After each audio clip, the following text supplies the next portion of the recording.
누가복음 15장의 말씀을 보면서 누가복음 15장을 이해하기 위해서는 오늘 본문의 말씀도 중요하지만 우선 그 대상이 누구를 향해 있는지에 대해서 저희가 명확히 이해를 한번 해봐야겠습니다. 먼저 1절, 2절의 15장 1절, 2절 말씀을 보시면 오늘은 말씀을 띄우지 않겠습니다. 왜냐하면 저에게 집중해 주시면 저희 얼굴을 좀 더 많이 봐주시면 좋겠다 생각하기 때문에 오늘 성경책과 저만 봐주시면 되겠습니다. 15장 1절 2절 말씀을 보시면 이렇게 되어져 있습니다. 모든 세리와 죄인들이 말씀을 들으러 가까이 나아오니 바리새인과 서기관들이 수군거려 이르되 이 사람이 죄인을 영접하고 음식을 같이 먹는다 하더라 라는 말입니다. 이 구절을 읽고 나면 이제 탕자가 누구를 가리키는지, 탕자가 어떤 사람인지를 이제 알게 됩니다. 그리고 나서 이제 15장에는 세 가지 비유가 등장하게 되는데, 첫 번째는 잃어버린 양에 대해, 그리고 드라크마, 그리고 잃은 아들이라는 세 가지의 비유를 통해서 이제 세리들과 바리새인들에게 하나님의 나라는 어떤 것이다라고 이야기를 해주고 있습니다. 그래서 잃어버린 자들에 대해 찾는 예수님의 3부작 시리즈라고 생각해 주시면 되겠습니다. 첫 번째나 두 번째 비유는 우리가 잘 아시다시피 내용과 형식과 결론이 매우 유사합니다. 그래서 각각 죄인 하나가 회개하면이라는 말로 마치게 됩니다. 이것은 세 번째 이야기, 즉 탕자 이야기를 꺼내기 위한 도입부라고 생각해 주시면 되겠습니다. 그러면 예수님께서는 이 잃어버린 아들, 둘째 아들을 통해서 우리에게 어떤 말씀을 해주시길 원하실까? 오늘의 관점은 탕자가 하나님께, 그 아버지께 돌아오기 이전의 모습을 상상해 보는 것입니다. 우리는 이제 그가 하나님께 멀리 떠났다가 집으로 돌아왔을 때 아버지가 어떻게 그를 용서해 주시는가, 그를 품어 주시는가에 대해서는 많이 말씀을 들었을 텐데요. 근데 오늘 본문은 조금 다릅니다.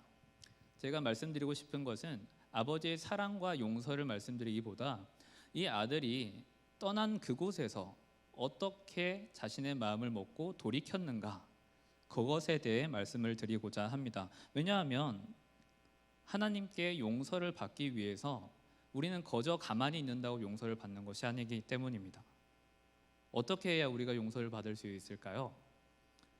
가장 먼저 우리에게 선행되는 조건은 내가 죄인입니다 라는 고백입니다. 그래서 이 둘째 아들이 내가 죄인입니다 라는 그 고백이 어떻게 해서 나왔는지를 함께 살펴보고자 합니다. 12절의 말씀에 보시면 내게 돌아올 분깃을 주세요 라고 둘째 아들이 요구를 하고 있습니다. 그 말인즉슨 이제 내가 아버지께로 독립을 해서 저 멀리 떠나겠다라는 말입니다. 근데 이것은 어찌 보면 당연한 말이죠. 우리가 늘 부모님과 함께 살 수는 없으니까 자신에게 있을 일정한 몫을 받아서 내가 독립을 해서 스스로 새로운 가정을 세우겠다. 그러면 그것이 무엇이 문제가 되겠습니까? 당연히 그것은 우리의 이치이고 동물들도 다 그렇게 하지 않겠습니까? 어떤 내셔널 지오그래픽 같은 채널을 보시면 이제 새끼들이 다 컸는데 어미 곁을 떠나려고 하지 않으면 이 어미 새나 어미 동물은 그 새끼들 모르게 휙 떠나버립니다. 아니면 위협을 해서 새끼들이 스스로 떠나게끔 만드는 모습을 보게 됩니다. 그런데 성경의 법칙은 조금 다른 것 같습니다. 우리 창세기 2장에 보시면 하나님께서 우리를 지으시며 또 남자와 여자가 한 몸을 이루어서 부모를 떠나는 것이 당연하다라고 되어져 있는데, 사람과 사람의 관계는 그런 것 같습니다. 그런데 하나님과 우리 사이 이 수직적인 관계를 보시면 조금 다른 것 같습니다. 요한복음 15장 4절에 이렇게 말씀이 되어져 있습니다. 잘 들어보십시오. 내 안에 거하라, 나도 너희 안에 거하리라. 가지가 포도나무에 붙어있지 아니하면 스스로 열매를 맺을 수 없음같이 너희도 내 안에 있지 아니하면 그러하리라. 하나 더 있습니다. 예레미야 2장 13절에 보시면 이렇게 되어져 있습니다. 생수의 근원되는 나를 버린 것과 스스로 웅덩이를 판 것인데 그것은 그 물을 가두지 못할 터진 웅덩이다라고 하나님께서 말씀하고 계십니다. 우리가 성장하기 위해서는 당연히 독립을 해야 되는데 하나님께서는 하나님께로부터 멀어져 우리가 스스로 독립하는 것을 원치 않으시는 것 같습니다. 하나님께서는 스스로 포도나무가 되시겠다 이야기를 하고 계시지만 우리는 자꾸 그 가지에서 떨어져 나가려고 하고 있습니다. 본문의 탕자도 그러한 것 같습니다. 13절 14절에 보시면 그가 아버지를 거슬러 독립하고자 했던 그의 의도가 얼마나 큰 실패를 불러오는지 보여주고 있습니다. 모든 재산을 다 탕진하고 이제 돼지떼를 치는 최하층민으로 전락하게 됩니다. 이 16절에 쥐엄열매라는 단어가 나오지 않습니까? 우리 신약학자인 베일리에 따르면 이 쥐엄나무는 정말 죽기 직전의 사람이 아니면 절대 쳐다도 보지 않는 그런 열매라고 합니다. 그럼에도 불구하고 예수께서 이 비유를 설명하실 때 굳이 쥐엄열매를 넣은 이유가 무엇일까를 연구를 해봤더니 이 쥐엄열매라는 것이 식량으로서의 의미가 아니라 구약 성경에 등장하는 이 관용어구인 죄를 뒤집어쓰고 굵은 베옷을 입는다, 회개의 의식을 치르기 위한 도구로서 사용했다고 그는 해석하고 있습니다. 그러니까 가장 극한 상황에 몰렸기 때문에 이제는 그가 꺼낼 수 있는 카드는 쥐엄열매 하나밖에 남지 않았다라는 말입니다. 그 말인즉슨 이젠 그에게 막다른 길에 머물렸고 하나님께 돌아가는 길 이외에는 그가 할 수 있는 것이 아무것도 없다라는 겁니다. 이제 둘째 아들은 자신이 당면한 현실 앞에서 자신의 처지를 돌아보게 됩니다. 저는 개인적으로 이 비유에서 가장 핵심이라 생각하는 18절과 19절이라고 생각을 하는데 우리 다시 한번 18절과 19절 읽어보도록 하겠습니다. 내가 일어나 아버지께 가서 이르기를 아버지, 내가 하늘과 아버지께 죄를 지었사오니 지금부터는 아버지의 아들이라 일컬음을 감당하지 못하겠나이다. 나를 품꾼의 하나로 보소서. 이 고백에 대해서 우리는 너무 많이 들어서 이젠 별 감흥이 없을지도 모릅니다. 그렇지만 이 둘째 아들의 입장에서는 이제는 정말 두 손 두 발 다 들었습니다. 자신은 그저 생명부지만 해준다면 아버지께 돌아가서 과거의 나의 지위, 누렸던 것들 다 필요 없다. 그냥 나를 받아주세요. 이거 하나면 족하다라는 겁니다. 내가 하늘과 아버지께 죄를 지었사오니 라는 이 고백에 대해서 우리는 좀 집중을 해야겠습니다. 그는 아버지께로부터 내가 멀어졌다는 것, 스스로 잘못을 했다는 것, 그리고 아버지께 돌아갈 용기가 나지 않았지만 아버지, 내가 이제 돌아가고자 합니다. 내게 남은 것이 그것밖에 없습니다. 라는 처절한 외침을 하고 있는 겁니다. 그런데 이 둘째 아들에게 만약에 아버지나 형이 찾아와서 너 이놈 시키! 라고 하면서 강제로 끌고 갔다면 어땠을까요? 과연 둘째 아들이 그 집에서도 이런 고백을 했었을까에 대한 생각을 해보면 아마 두 번째 재산을 가지고 나오지 않았을까 그렇게 생각을 해봅니다. 그런데 그가 강제로 집에 끌려간 것이 아니라 자기 스스로 난 이제 더 이상 설 자리가 없다. 하늘과 아버지께 죄를 지었지만 이젠 돌아가서 아버지께 용서를 구해보자. 그 용기가 저는 아버지의 사랑을 나타내기 이전에 우리에게 필요한 자세가 아닐까 생각을 해봅니다. 정말 이게 참 힘듭니다. 왜냐하면 자신의 부끄러운 모습을 인정한다는 것이 생각보다 쉽지 않습니다. 다른 사람이 나를 쿡 찔러서 당신 이거 잘못했어요. 이거는 용서를 비세요. 그렇게 해도 우리가 자존심 때문에 아니 당신이 뭔데 나에게 이래라 저래라 합니까? 라고 싸움이 나기 일쑤지만 자기 스스로 자기에게 솔직해진다는 것이 얼마나 어려운 일인지 아마 회개를 많이 해보신 분이라면 잘 아실 겁니다. 그래서 제가 이 본문을 준비하면서 예시를 찾다가 참 고민을 많이 했습니다. 이제 설교 본문과 뼈대를 잡아두고 이제 예시를 찾다가 이제 주님께서 주신 마음이 있었습니다. 그래서 그걸 쓰다가 하나님 이건 좀 이런 게 있었습니다. 그러다가 저희 위임 목사님의 특별 새벽기도 말씀을 듣다가 특정 단어를 계속 말씀하시는 거예요. 그래서 그때 저에게 첫 번째 찔림이 있었습니다. 그리고 두 번째로 한 권사님과 식사를 하다가 또 그 특정 단어가 계속 말씀을 해주시는 겁니다. 그래서 제가 참 숨기고 싶은 과거이지만 부끄러운 과거이지만 제가 탕자였던 시절로 여러분께 말씀을 드리며 주님께서는 우리의 고백을 어떻게 듣고 싶어 하시는가에 대한 말씀을 더 나눴으면 좋겠습니다. 네, 이게 시작하려고 하니까 또 이게 저의 부끄러운 모습을 드러낸다는 게 참 쉽지가 않습니다.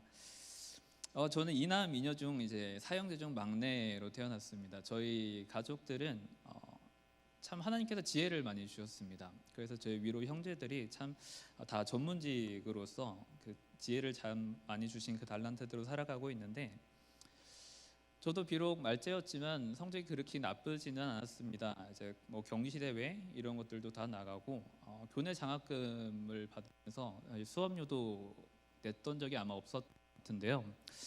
그렇게 지내면서 중학교, 고등학교를 지내면서 그냥 모범생이라고 불리는 그렇게 그냥 살았습니다. 학교, 집, 학원 그냥 이렇게만 살면서 수능을 준비를 하고, 그때 저에게 꿈은 역사 선생님이었습니다. 그래서 사범대로 가야지라는 생각으로 그렇게 수능을 준비했었는데, 저랑 작은 누나는 1살 차이가 나서 제가 수능을 준비할 2002년도 때에는 저희 누나님이 이제 신촌에서 자취합니다. 그래서 어머니가 너도 이제 그쪽으로 가서 자취를 하면 되지 않겠냐, 같이 학교를 다니면 되지 않겠냐, 그래서 저도 그쪽으로 준비를 했었습니다. 그래서 저는 사범대 사학과를 준비를 하면서 이제 모의고사 성적대로 나오면 이제 붙을 수 있겠다, 그렇게 생각을 하고 있었는데, 인생은 제 생각대로 되지 않는 법 아니겠습니까? 2002년 수능이 참 뉴스에도 나올 만큼 참 불수능이었습니다. 그렇게 해서 저의 모의고사 점수와 수능 본점수의 차이는 큰 차이를 보이게 됨으로써 저는 그날 집에 와서 엄청난 좌절을 맛보았습니다. 가채점은 하나마나 이제 결과는 뻔하다라는 걸 알게 되고, 그 다음 날부터 제 마음에 이제 보상 심리가 작동하기 시작했습니다. 본문의 첫째 아들처럼 내가 하나님께 죄를 특별히 지은 것도 없었고, 학업도 열심히 하고 있었고, 교회 생활도 열심히 했었고, 딱히 그렇게 나에게 문제가 될 만한 게 있었나? 라고 나를 짚어봤을 때 아니었거든요. 그러면 이 점수를 하나님 왜 저에게 주셨습니까? 저라면 응당 하나님의 말씀대로 찰실히 잘 살아왔는데 왜 제가 이런 결과를 받아야만 하는 겁니까? 라는 것에 대해 이제 하나님께 그 탓을 돌리기 시작했습니다. 물론 시험을 못 친 건 저지만 그 결과에 대한 회피로 그 책임을 하나님께 그 책임을 돌렸을 뿐입니다. 그리고 재수를 하면 되지 않았냐라고 물으신다면 너무 싫었습니다. 또 이 공부를 하기도 싫었고, 무엇보다 하나님께 대한 실망이 너무 컸기 때문에 아니 이젠 그냥 싫어요, 이런 자세가 됐습니다. 그래서 그냥 대충 점수 맞춰서 학교 갔습니다. 이제 영남대라는, 대구 근처에 이제 영남대라는 곳을 갔는데 거기 학교가 정말 큽니다. 그리고 이것저것 놀 게 참 많습니다. 잔디밭도 참 넓습니다. 잔디밭이 넓다는 것은 이제 강의실보다 선배들과 이렇게 잔디밭에서 다른 짓을 했다는 거죠. 예, 지금 말하면서 참 민망합니다. 그렇지만 이제 군대 가기 전 2년 동안 아마 놀 수 있었던 거는 죄다 다 놀았던 것 같습니다. 그러니까 당연히 학점은 엉망이었고 F를 빵빵 맞으면서 즐겁게 놀았습니다. 그렇지만 이게 즐겁게 놀았다라고 말은 하지만 일종의 복수 같은 것이었습니다. 저를 이제 일부러 막 굴리는 거죠. 하나님께 대한 일종의 복수였습니다.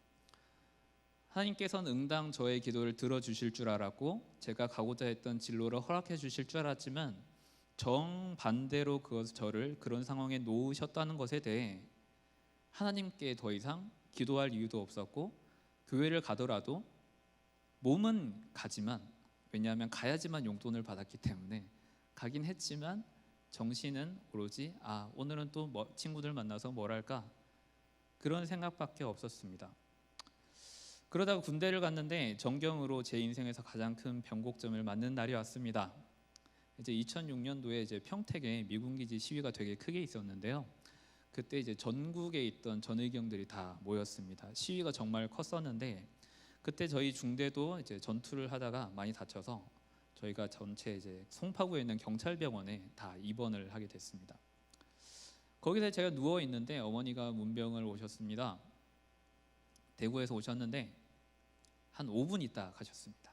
그리고 뭘 놓고 가셨냐 하면 제 이제 침대 머리맡에 성경책 한 권을 이렇게 탁 두고 가셨습니다.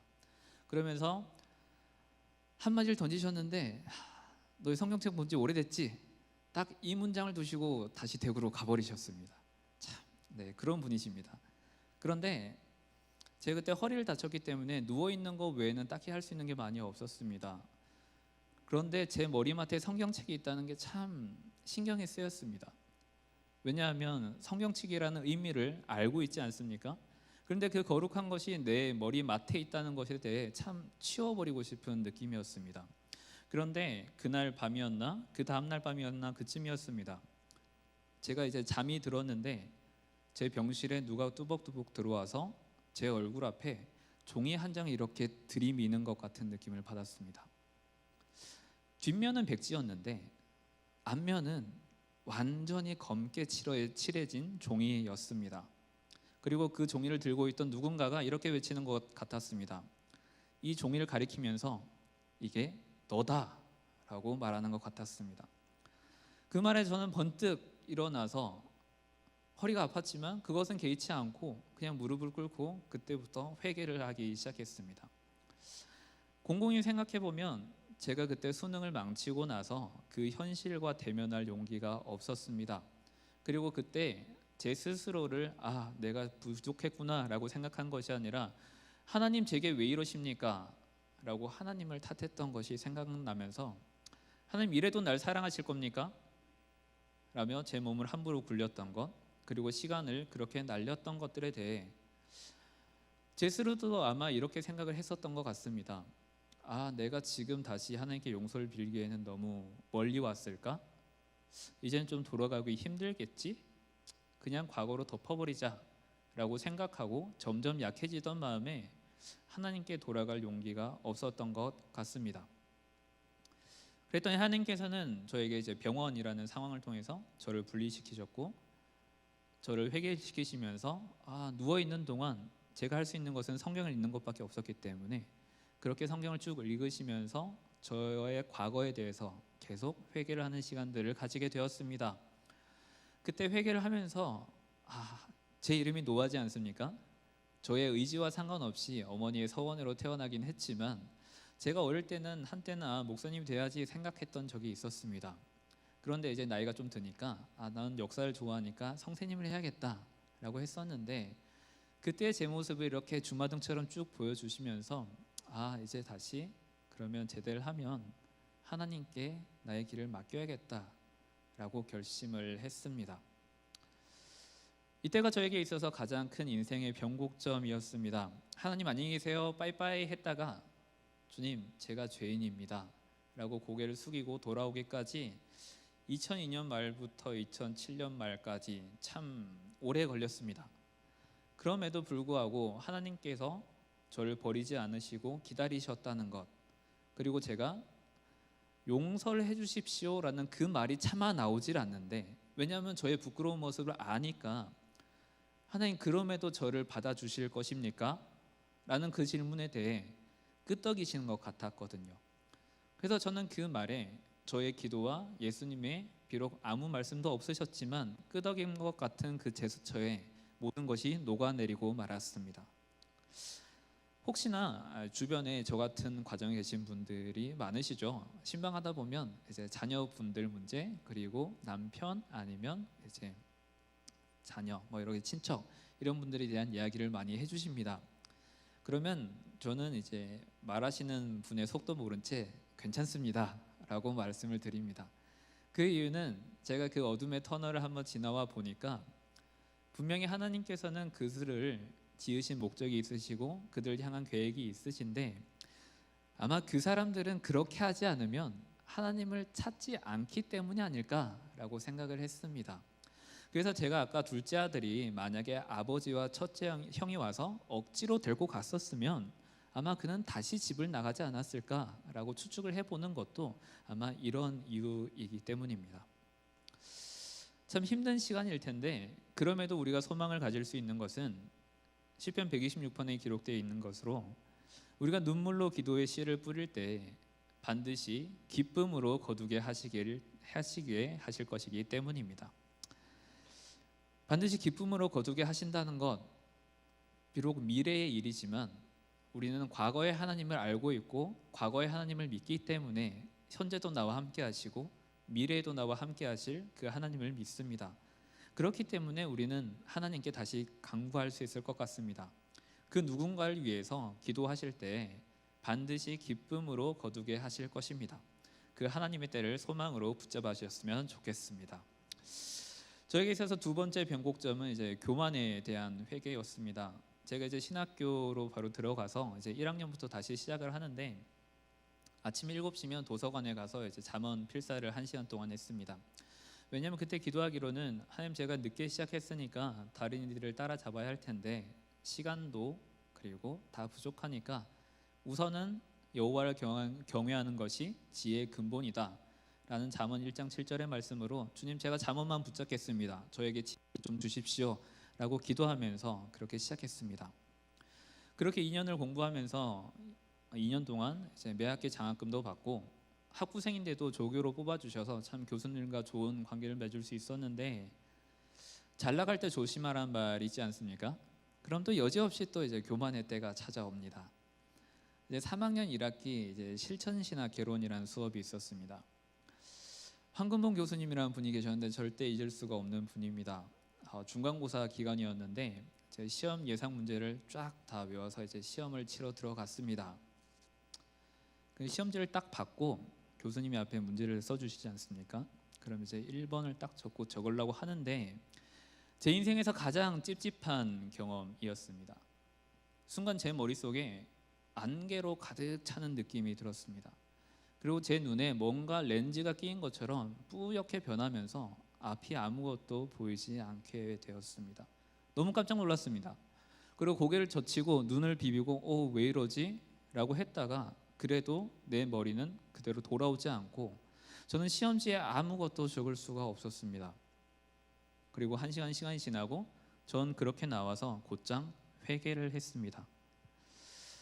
무엇을 회개했냐면 제가 한 3학년이 되고 이제 조기 졸업을 목표로 학점을 좀 많이 듣다 보니까 몸이 많이 피곤해졌습니다. 그러니까 아침에 도서관에 가서 이제 잠언 필사하는 것을 양을 줄이고 양을 줄였던 것을 이제 그냥 읽는 걸로 바꿨다가 그 다음부터는 이제 아침에 더 잤던 거죠. 그래서 아침에 도서관에서 잠언을 읽던 그 습관이 이제 사라졌던 겁니다. 그렇지만 정작 하나님께 지혜는 구하지만 내가 하나님께 했던 그 서원이 사라졌을 때 죄송합니다 하나님. 그렇지만 감사했던 것은 즉각적으로 저에게 깨달음을 주셨다라는 것이었습니다. 또 긴 방황의 시간을 겪지 않고 하나님께서 그때 즉각적으로 말씀하셨던 그때에 제가 또 그것을 캐치했다는 것에 대해 감사를 드렸습니다. 그리고 교수님께 이제 전화가 왔습니다. 무슨 일이냐? 그래서 여차저차 하였습니다. 그래서 교수님 백지를 냈습니다 라고 하니까 다행히 이제 용서를 해주시고 기말고사 때 만회를 했었습니다만 그때 저희 어머니가 늘 입버릇처럼 해주시던 말씀이 절대 우연은 없다. 그리고 하나님의 사인을 가볍게 보지 말라라는 것에 대해 예전에는 그게 잔소리로 들렸던 그 말씀들이 이제는 저에게 체화되기 시작했습니다. 일단 뭔가 일상적이지 않은 일이 일어났을 때 나를 돌아보고 혹시나 내가 하나님께 범죄한 것이 있는지 아니면 내가 뭘 깨닫지 못한 것이 있는지, 그래서 나에게 여러 가지 다양한 방법으로 사인을 주시는 것은 아닌지 그렇게 촉을 세운다라는 것에 대해 이해를 하게 되었습니다. 그래서 제 인생에서 이렇게 큰 전환점이 되었던 두 경험, 이제 첫 번째는 탕자로서 돌아와서 아버지께 용서를 받고, 두 번째는 나름 성실하게 살고자 했지만 또다시 슬금슬금 올라오던 저의 죄성에 대해서 또 스스로에 대한 한계를 경험하면서 그렇게 낸 결론은 좀 뜬금없지만 하나님께서 나를 사랑하신다라는 것이었습니다. 히브리서 12장에 보면 징계에 대한 얘기가 참 잘 나와 있습니다. 그 중에 8절에 이렇게 말씀이 되어 있습니다. 징계는 다 받는 것이거늘 너희에게 없으면 사생자요 친아들이 아니니라. 그리고 117편 71절에는 고난당한 것이 내게 유익이라 이로 말미암아 내가 주의 율례들을 배우게 되었나이다 라고 되어져 있습니다. 아픔의 역설입니다. 그리고 고난의 역설입니다. 결국 하나님께서 나를 훈련시키시고 나를 믿음의 군사로 장성하길 원하신다. 내가 곁길로 빠지지 않기를 원하신다. 나를 사랑하시기 때문에 여러 모양으로 깨닫게 하신다. 지금은 아프지만 분명히 나를 성장케 해주실 것이다. 그렇게 생각해 보니까 결론은 하나였습니다. 하나님은 나를 사랑하신다. 우리에게 있는 여러 가지 모양들이 많이 있습니다. 저뿐만 아니라 우리 성도님들이 각자 다양한 방법으로 하나님께서 각자를 훈련시키시고 다듬으신다는 것을 알고 계실 것입니다. 그 과정에 대해서 우리가 과거의 일일지라도 때때로 그것을 계속 되뇌어야 하는 이유는 우리가 현실에 지지 않기 위해서입니다. 실제 사용하는 심리치료 기법 중에 과거에 소중했던 경험, 행복했던 기억을 의도적으로 떠올려서 지금의 나와 비교하고 무엇이 바뀌었는가를 비교함으로써 문제점을 찾아내려고 하는 기법이 있습니다. 과거의 경험들을 통해서 하나님이 나를 어떻게 바꾸어 주셨고 또 다른 이들을 어떻게 더 품게 하셨고 그때보다 어떻게 내 마음을 더 넓히셨고에 대해서 우리가 계속 점검을 해본다면 지금 나에게 있는 이 상황들에 대해서 과거에서 해법을 찾을 수 있다라는 겁니다. 아, 그때 하나님께서 날 이렇게 훈련시켜 주셨지.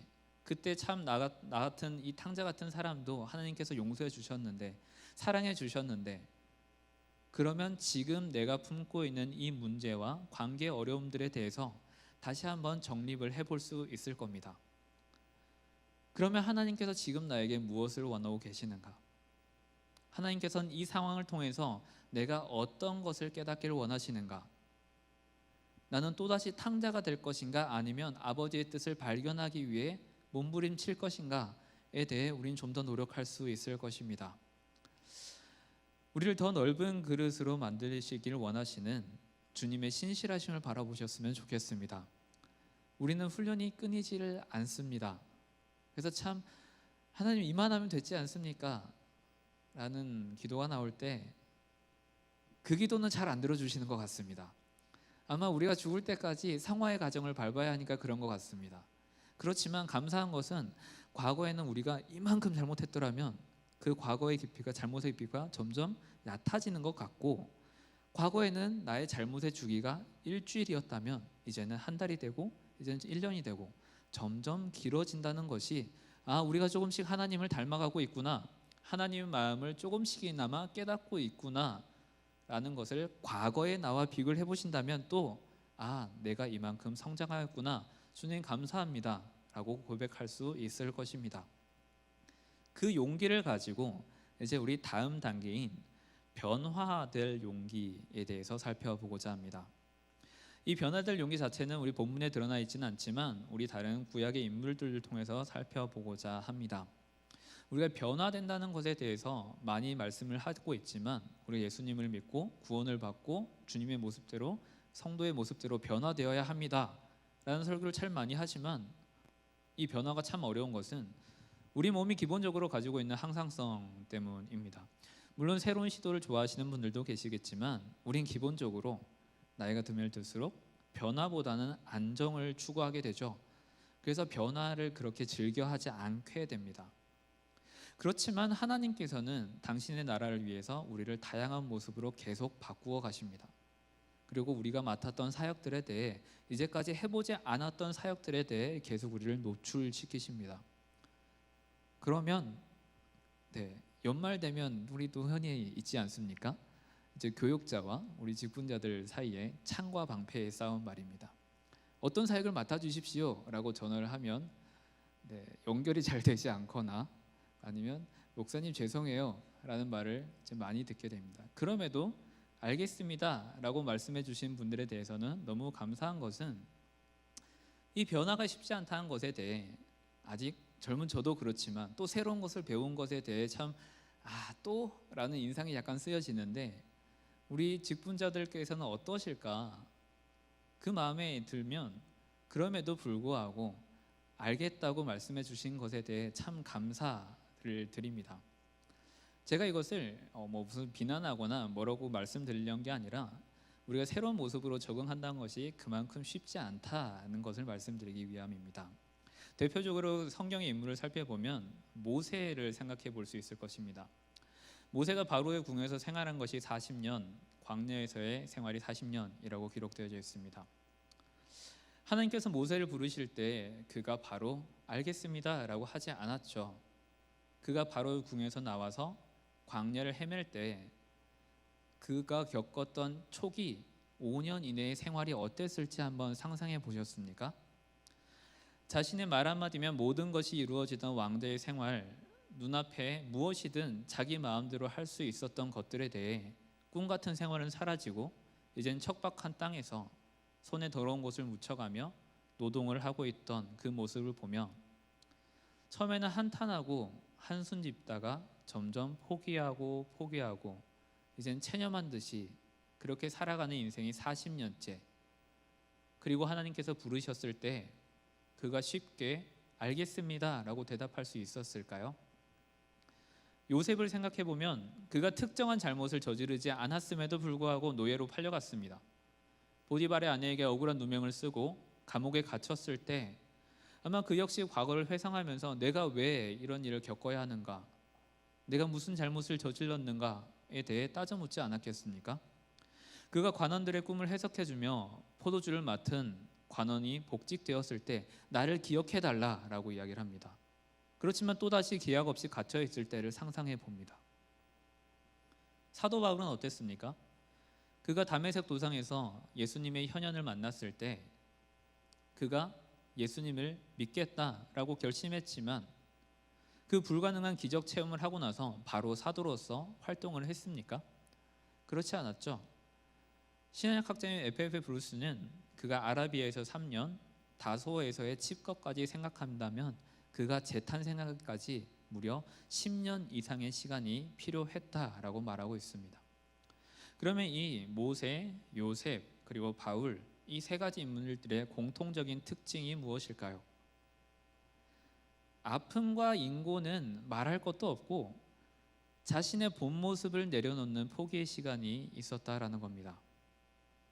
내가 자랑하던 외적인 요소들이 있었고 내적인 요소들이 있었고 그것이 무엇이든지 간에 그것이 포기될 때까지, 내 안에서 나의 모습이 사라질 때까지, 그리스도의 모습을 덧입을 때까지 충분히 시간이 필요했던 것을 생각을 해봅니다.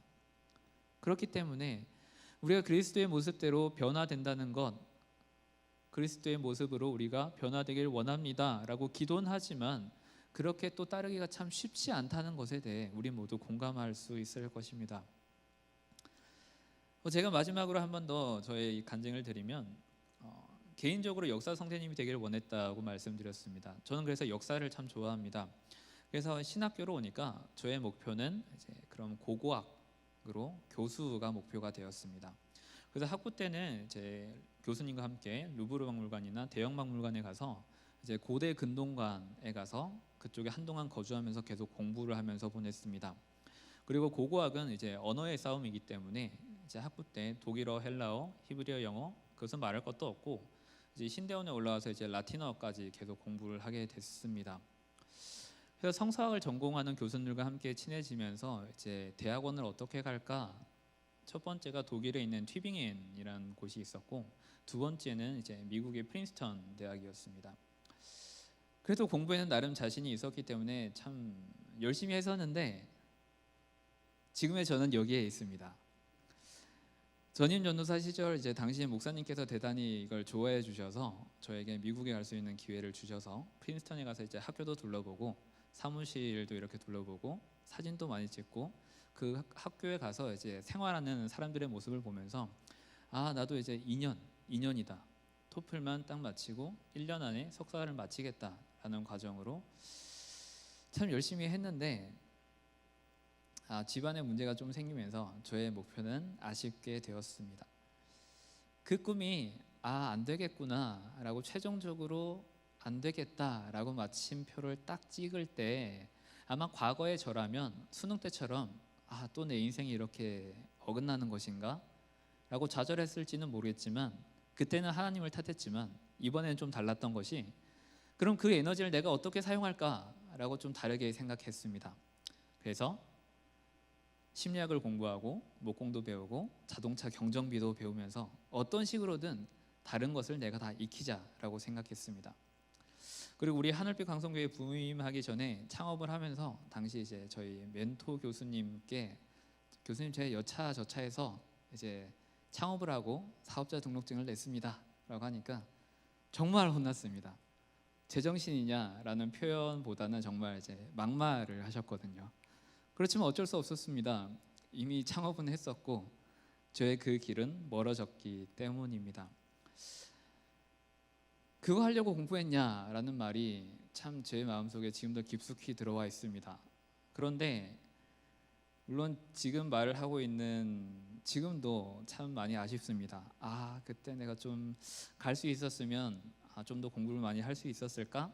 좀 고고하기 참 저는 재밌는데 여러분들은 어떨지 모르겠지만 그렇게 가서 좀 다양한 활동들을 할 수 있었을 텐데 라고 지금도 많이 아쉽긴 하지만 그래도 변화에 대해서 하나님께서 나를 어떻게든 사용하실 것이다 라는 것에 대해 용기를 낼 수 있었던 것은 바로 처음에 저의 회개 때문이었습니다. 하나님께서는 그렇게 6년 7년 동안 방황에 있었던 저를 다시 용서해 주셨는데 그러면 아까 제가 말씀드렸다시피 과거의 나를 보면서 미래의 하나님께 다시 한번 희망을 두는 것이었습니다. 비록 지금은 내가 생각했던 길과 달라지긴 했지만 또 하나님께서 나를 어떻게 저떻게 사용하실 것에 대해 지금은 가늠도 안 되고 또 해보지 못했던 일이라 너무 어렵긴 하지만 그래도 주님 해보겠습니다 라는 마음을 가지니까 또 그 길 자체로 또 나름 순조롭게 인도해 주셨습니다. 그때 저에게 버릇처럼 생겼던 말이 좋게 생각해 라는 거였습니다. 그러니까 진짜 좋아지더라고요. 좋지 않은 상황이라 할지라도 주님께서 이것을 분명히 전화위복으로 바꿔 주실 거야. 제 스스로 그렇게 다짐을 했습니다. 그리고 저에게 있었던 가장 큰 변화는 제가 스스로 가졌던 경건의 모습들을 하나님께서 하나씩 하나씩 빼주셨다라는 겁니다. 베드로에게 경건하지 못한 음식을 먹으라고 말씀하셨을 때 내 의로 이루어진 노력들을 하나님께서 틀을 하나씩 깨뜨리시는데 너무 어색하고 또 한편으로는 너무 자유로웠습니다. 아마 우리 성도님들이 저를 보시는 모습과 3, 4년 전의 모습은 꽤 큰 차이를 보였을 겁니다. 아마 그때 저를 아시던 분들이 저의 이런 모습을 보면 고개를 갸우뚱하면서 목사님 왜 이렇게 많이 변하셨어요? 라고 할 겁니다. 이 몇 년간을 거치면서 현장에서 노동을 좀 하고 방문 판매도 해보고 이제 동대문구, 성동구 이렇게 맘카페 운영진들 앞에서 이제 간슬기 다 빼놓고 이렇게 홍보와 물건을 팔기 위해 애시다 막 구걸하다시피 판매를 하면서 참 깨달은 것들이 참 많이 있었습니다. 경건의 모습들을 내 스스로 취했던 나는 목사니까 하나님의 길을 걸어간 사람이니까 이러저러 해야 돼 라고 내 스스로 선을 긋고 거리를 두고 있었던 모습들에 대해서 하나님이 그것들을 마치 핀셋처럼 하나씩 이렇게 바늘 빼듯이 다 빼주시는 것 같았습니다. 가시 빼듯이 말입니다. 그때 제가 이거구나 라고 깨달았던 것은 모세, 요셉 이런 성경의 인물들이 자신의 힘을 뺄 때까지 하나님께서 계속 훈련시키셨구나 라는 것을 알게 되니까 그 다음부터 운동할 때 왜 코치들이 선수들한테 자꾸 힘 빼 자연스럽게 해 회전을 해 힘을 빼 라는 말에 대해 이게 신앙도 똑같구나 라는 생각을 하면서 최대한 힘을 빼고 흐느적 되는 상태여야 하나님께서 우리를 인도하시기 쉽구나, 그만큼 나도 변화되기 쉽구나 라는 것을 알게 되었습니다. 그래서 이제는 좀 더 경건의 모습을 갖춰야 될 것 같다는 말입니다. 너무 자유로워서 이제는 좀 문제가 될 것 같습니다. 아무튼 우리는 하나님을 주라고 표현합니다. 하나님이 나의 주인 되시고 나는 주께서 명하시는 대로 순종하겠다라고 말합니다. 그런데도 아직 우리에게는 여전히 나의 의의가 그대로 남아있어서 나를 부인하지 못하여서 나에게 좋은 것만 받아들이려고 합니다. 내 생각과 계획과 다를 때에는 귀를 닫아버립니다. 이건 포기합니다. 하나님 이건 저랑 맞지 않습니다 라는 식으로 다 쳐냅니다. 그렇지만 우리가 힘을 빼고 하나님께서 이끄시는 대로 나를 맡기겠습니다 라고 할 때 그때 비로소 역사가 이루어지고 그를 통하여서 축복의 통로로 열국의 아버지로 남게 되는 모습을 보게 됩니다. 기존의 모습과 방법과 다르다 할지라도 우리를 구원하신 하나님께서는 우리를 선한 길로 인도하실 것입니다. 왜냐하면 그는 하나님이시기 때문입니다. 우리가 믿는 그분은 천지를 창조하신 하나님이시기 때문입니다. 그래서 우리가 이 시간 함께 찬양을 기도하기 전에 다시 한번 탕자의 모습을 그려보길 원합니다. 나의 죄를 마주하고 그 잘못이 내게 있음을 고백하셨으면 좋겠습니다. 악한 사단들은 우리를 계속 족쇄로 감아두기 위해 죄성을 떠올리게 하고 너는 죄인이야 라고 하며 의도적으로 우리의 자존감을 무너뜨려서 하나님께 나아가지 못하게 만듭니다. 그러나 속지 말아야 합니다. 우리가 하나님께로 돌아가 그분의 사랑을 경험하기 위해서라면 우린 반드시 주님 저는 죄인입니다 라는 고백이 선행되어야만 할 것입니다. 그렇게 우리가 용기를 내면 악한 사단들의 사슬을 풀어지고 주님께서 우리를 두 팔 벌려 기다린다는 그 사실을 보게 될 것입니다. 그리스도께서 우리를 위해 오셨음을 기억하신다면 우리의 죄를 주님께 내어 맡기셨으면 좋겠습니다. 또 그렇게 고백하고 용서받았음을 확신하신다면 이제는 하나님께서 우리에게 원하시는 모습대로 조금만 더 힘을 빼시고 주님 내가 여기 있나이다 나를 사용하여 주시옵소서 라는 그 고백이 진짜 마음에서 우러나왔으면 좋겠습니다. 나를 어떠한 모습이든 어떠한 곳이든 순종하겠습니다 라고 말입니다. 하나님의 신실하심과 은혜가 가득히 임하시길 주님의 이름으로 축원드립니다.